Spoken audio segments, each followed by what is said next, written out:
Hello বন্ধুরা, কেমন আছো? আজকে হচ্ছে বিশ্ব ধরিত্রী দিবস।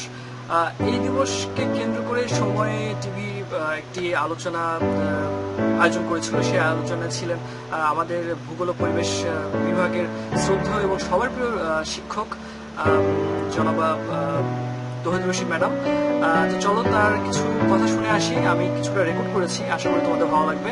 ঠিক আছে বন্ধুরা, দেখো তাহলে। এটা মোকাবেলায় তুমি কি করবে? আজকে যখন আমরা কথা বলছি, আজকে দেখেন আপনি সুনামগঞ্জ, হবিগঞ্জ, নেত্রকোনা, কিশোরগঞ্জে প্রচন্ড বৃষ্টি হয়ে বন্যাতে পাকা ধান ডুবে গেছে।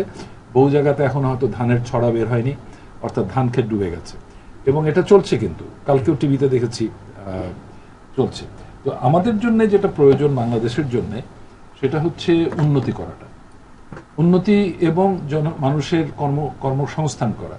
কর্মসংস্থান করতে গেলে শিল্প লাগবে, শিল্প চালাতে গেলে বিদ্যুৎ লাগবে। কাজে আন্তর্জাতিকভাবে বাংলাদেশ কয়লা পুড়িয়ে বিদ্যুৎ উৎপাদন করবে না এরকম কোনো চিন্তা ভাবনা, কোনো নিষেধাজ্ঞা নেই। কিন্তু আমাদের জন্য উচিত হবে যে এমন জায়গাতে আমি বসাবো যার বিরূপ প্রতিক্রিয়ার মাত্রাটা কম হবে। আর বিরূপ প্রতিক্রিয়ার দুটো দিক আছে। একটা হচ্ছে বৈশ্বিক পর্যায়ে যে কার্বন ডাইঅক্সাইড বিশ্বের বাতাসে যোগ হবে। বাংলাদেশ উৎপাদন করে মাথা পিছু 0.3 টন। আচ্ছা, আপা বলছেন 0.25, আমি একটু বাড়িয়ে বললাম 0.3, যেটা ভারত করে প্রায় 1.7, যেটা মার্কিন যুক্তরাষ্ট্র করে 23, যেটা মিডল ইস্টের দেশগুলো করে 35 থেকে 40। তো বাংলাদেশ কতটুকু গ্রিন হাউস গ্যাস উৎপাদন করলো একটা জনবহুল দেশ, সেটা মাথা ব্যথা না। আমাদের মাথা ব্যথাটা হচ্ছে যে শিল্প কারখানাগুলো যাতে এমনভাবে স্থাপিত হয় যেটার উপরে পরিবেশের উপরে প্রভাবটা কম পড়ে। যেমন ট্যানারি, বুড়িগঙ্গা। আমি এই বুড়িগঙ্গাতে আমি যখন স্কুলে পড়ি, আর ভাই বোধহয় আমার 2-1 বছরের আগে, আমরা সদরঘাটের স্কুলে পড়তাম। আমি এক স্কুলে পড়তাম, উনি এক স্কুলে পড়তেন। আমার স্কুলটা সদরঘাটে ওই লঞ্চ স্টেশনের কাছে। আমরা দুপুরবেলা লঞ্চে চলে যেতাম, হাজার হাজার ইলিশ মাছ ধরার নৌকা দেখতাম, শুশুক দেখেছি। আমি হিন্দু পরিবারকে বুক সমান পানিতে নেমে সূর্য তর্পণ করতে দেখেছি, অর্থাৎ এত পরিষ্কার পানি ছিল। আমার শিল্প দরকার আছে, ট্যানারির দরকার আছে, কিন্তু দূষণের বিনিময়ে না। এটাই হচ্ছে সুন্দরবন। এবং তার সাথে যে আপনি জাহাজের কথা বললেন, এখন সুন্দরবনের ভিতর দিয়ে যেভাবে জাহাজ চলাচল করছে, বিশেষ করে ভারতের সাথে আন্তর্জাতিক নৌ ট্রানজিট সই হওয়ার পরে, আমাদের এখানে সিমেন্ট ফ্যাক্টরির জন্য বলেন, একটা কাগজে লিখেছে সেদিন ছাই আনা হয়, আসলে ফ্লাই অ্যাশ আনা হয়, মানে ওদের কোল ফায়ার পাওয়ার স্টেশনের যে ছাই সেটা আনা হয়। এগুলো বিকল্প রুট হলে ভালো হতো, যদি সুন্দরবন পরিহার করে আসতে পারতো। আবার যারা আমাদের কথার বিরোধিতা করেন তারা বলেন যে তোমার মংলা বন্দর তো করেছো সুন্দরবনের উত্তর মাথাতে, তোমার মংলা শিবসা নদী দিয়ে, পশুর নদী দিয়ে তো সবসময় জাহাজ চলছে। অর্থাৎ আমরা যদি 1995 অ্যাক্ট অনুযায়ী, যেটা 2012-তে আপডেটেড হয়েছে, এনভায়রনমেন্টাল ইম্প্যাক্ট অ্যাসেসমেন্ট করে তারপরে যদি আমরা কলকারখানা, শিল্প, বিদ্যুৎ কেন্দ্র সব বসাই, তাহলে এই প্রশ্নগুলো ওঠে না। আমরা দেখতে পাই সবচেয়ে বড় আইন ভঙ্গকারী হচ্ছে সরকারি প্রতিষ্ঠানগুলো। আপনি যে কোনো সরকারি প্রতিষ্ঠান, সে তার কর্মকাণ্ড করে যাচ্ছে পরিবেশ সংক্রান্ত আইন কানুনের, নিয়ম কানুনের তোয়াক্কা না করে।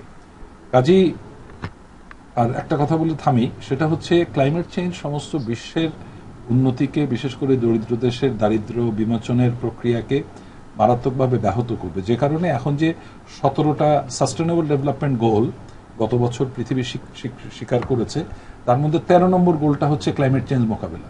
কাজে আজকে যেটা সই হচ্ছে, এটা হচ্ছে প্যারিস এগ্রিমেন্ট বলতে পারি। এটা 1992 United nation framework convention on climate চেঞ্জের অধীনে করা হচ্ছে। অধীনে করা হচ্ছে এই কারণে যে 92 কনভেনশনটা পৃথিবীর সব দেশ মেনে নিয়েছিল, সই করেছিল। কাজে এটার জন্য আর নতুন করে তাদের পার্লামেন্টে, নিজস্ব পার্লামেন্টে যেতে হবে না।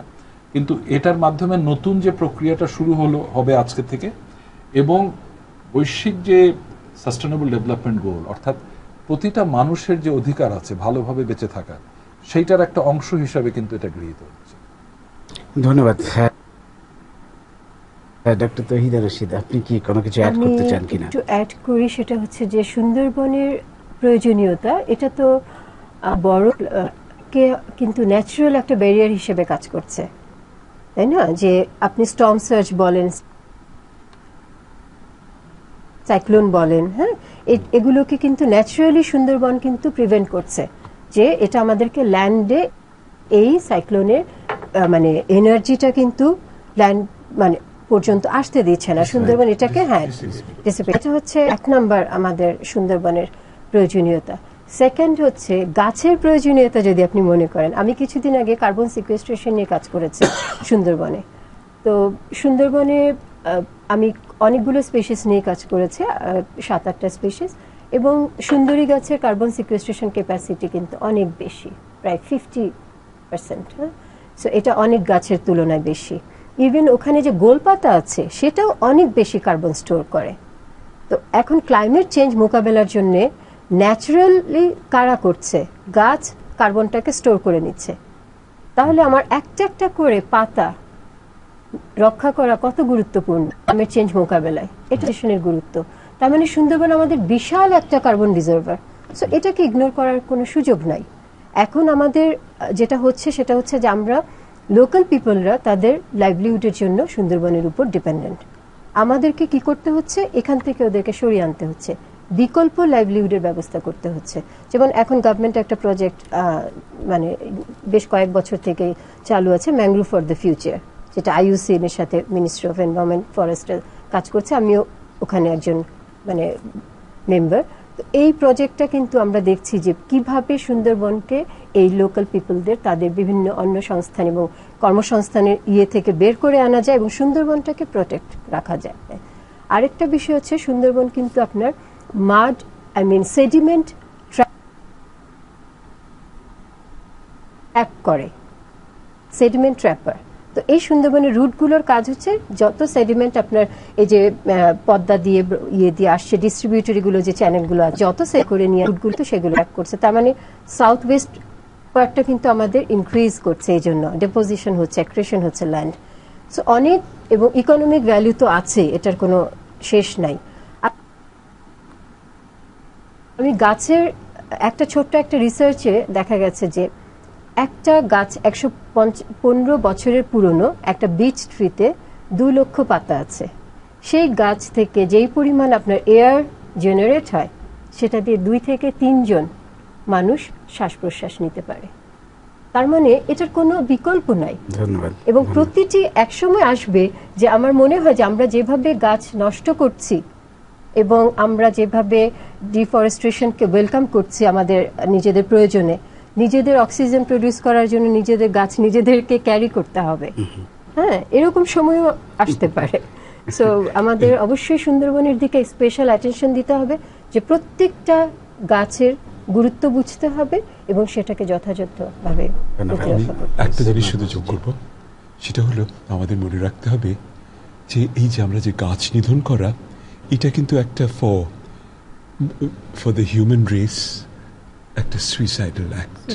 এইটা মনে রাখতে হবে যে আমাদের সার্ভাইভাল এই প্ল্যানেটাতে, আমাদের সার্ভাইভাল কিন্তু নির্ভর করে অনেক অংশে এই গাছের উপরে।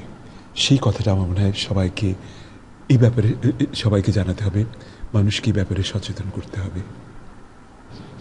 হ্যাঁ, ডক্টর আইনুন নিশাত, আপনার কাছে শেষবারের মতো আবার আসবো, যদি এর মধ্যে কিছু অ্যাড করতে চান। আরেকটি বিষয় যে আজকে যেই সম্মেলনটা হচ্ছে, যেখানে দেশগুলো মানে আমরা তো জানি যে 55টি দেশই আসলে 55% কার্বন নিঃসরণের জন্য দায়ী, এবং তারা কিন্তু অঙ্গীকার করেছিল যে যেই দেশগুলো এর জন্য ক্ষতিগ্রস্ত হচ্ছে সেই দেশগুলোকে ক্ষতিপূরণ দেওয়ার $100 বিলিয়ন আপনি বললেন, সেটা সম্ভবত 2020 সালের কথা।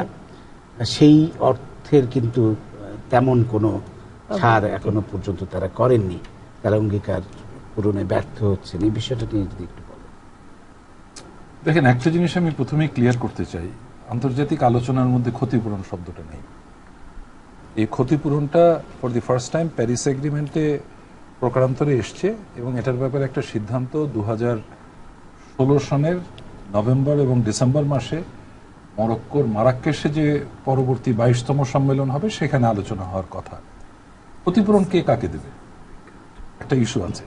এই ক্ষতিপূরণের কথাটা প্রথম তুলেছিল তুভালু বলে একটা দেশ 1992-তে, তারপরে এটা পরবর্তীতে নেক্সট আলোচনা হয় 2010-এ, প্রায় 18 বছর পরে। এর মাঝে কোনো কথাই উঠাতে দেয়নি কেউ। তো ক্ষতিপূরণের বিষয়টা সিভিল সোসাইটি অর্গানাইজেশন, এনজিওরা এবং উন্নত বিশ্বকে যারা গালাগালি করে থাকেন তাদের কথা এটা যে প্রথমে ক্লিয়ার করতে হবে যে ক্ষতিপূরণের বিষয়টা কিন্তু এজেন্ডাভুক্ত নয়।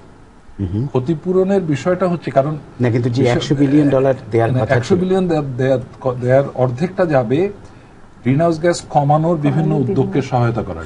আমি যদি সোলার প্যানেলে যেতে পারি, আমি যদি উইন্ড যেতে পারি, আমি যদি প্রত্যেকটা ফ্যাক্টরিতে এনার্জি ইউজ এফিসিয়েন্সি বাড়াতে পারি, তার জন্য অর্থায়নের জন্য যাবে। বাকি অর্ধেক টাকাটা যাবে এটা মোকাবেলা করার জন্য যে খরচটা হবে, অর্থাৎ যেমন ধরুন বাংলাদেশের ক্ষেত্রে জলোচ্ছ্বাস, আপা যেটার কথা বললেন, জলোচ্ছ্বাস এবং যে কারণে আমাদের উপকূল জেলাগুলো হচ্ছে সবচেয়ে বেশি হুমকির সম্মুখীন, এটার জন্য আপনাকে অর্থায়ন করা হবে। এখন $100 বিলিয়ন প্রতি বছর জমা হবে 2020 সনের পরের থেকে। আর এখন যেমন ইতিমধ্যে মার্কিন যুক্তরাষ্ট্র বলেছে যে তারা $3 বিলিয়ন দেবে, $500 মিলিয়ন কিছুদিন আগে দিয়েছে, এটা খুব সামান্য ব্যাপার। চীনও বলেছে যে আমরাও $3 বিলিয়ন দেব। ইতিমধ্যে উন্নত বিশ্ব ক্লেম করে $30-40 বিলিয়ন তারা জমা করেছে। তার বিতরণ ব্যবস্থাটা যে ব্যবস্থাপনাটা সেটা এখনো চূড়ান্ত হয়নি, কিন্তু ইতিমধ্যে টাকা কিন্তু ডিস্ট্রিবিউশন শুরু হয়েছে। এখন একটা জিনিস হচ্ছে যে যারা টাকা দেবে তাদের যেমন টাকা দেওয়ার দায়িত্ব আছে, যারা নেবে তাদেরও বুঝে নেওয়ার দায়িত্ব আছে এবং হিসাব বুঝে খরচ করার ব্যাপার আছে। সেজন্য আমি একটু আগে বলেছি যে আলোচনার ধারাগুলোর মধ্যে আছে মিটিগেশন, অর্থাৎ প্রশমন, তার সাথে আছে REDD, adaptation, loss and damage, finance, technology, capacity building. আরেকটা জিনিস যোগ হয়েছে, সেটা হচ্ছে স্বচ্ছতা। আমরা একদিকে দেখতে পাই যে দাতা দেশগুলো তাদের সাধারণ উন্নয়নের জন্য যে সহায়তা দিয়ে থাকে ওটা কি ক্লাইমেট চেঞ্জে নিয়ে যাচ্ছে, আমরা আপত্তি করছি। আবার ওরা বলছে তোমাদের সক্ষমতা নেই এই অর্থ খরচ করার জন্য, অতএব তোমাকে অর্থটা নিতে হবে আরেকজনের মাধ্যমে, সেখানে আমরা আবার আপত্তি করছি। তো এগুলো নিয়ে টানাপোড়েন চলছে। উন্নত বিশ্ব কোনো দায়িত্ব অস্বীকার করেনি, কিন্তু তারা বলছে তোমাদের কি সক্ষমতা আছে। সেই ক্ষেত্রে বাংলাদেশের বক্তব্য হচ্ছে যে যে ক্ষেত্রে আমার সক্ষমতা নেই, তুমি আমার সক্ষমতা গড়ে তোলো, আমাকে ক্যাপাসিটি বিল্ড করো। আমার সক্ষমতা নেই তার জন্য তুমি আমাকে পানিশ করতে পারো না। তো এইটাই হচ্ছে আলোচনার বিষয়। ধন্যবাদ। আমাদের সময় আসলে শেষ আজকে। আমরা আশা করব নিশ্চয়ই সব উদ্যোগই সফল হবে এবং সকল প্রতিকূলতা মোকাবেলা করে আমরা আগামীতে পৃথিবীকে একটি বাসযোগ্য পৃথিবী হিসেবে। আপনাদের অসংখ্য ধন্যবাদ। প্রিয় দর্শক, সবাইকে শুভেচ্ছা জানিয়ে শেষ করছি আজকের সম্পাদকীয়। আগামীকাল আবারও দেখা হবে রাত 10টায়। দেখার আমন্ত্রণ রইল। শুভরাত্রি।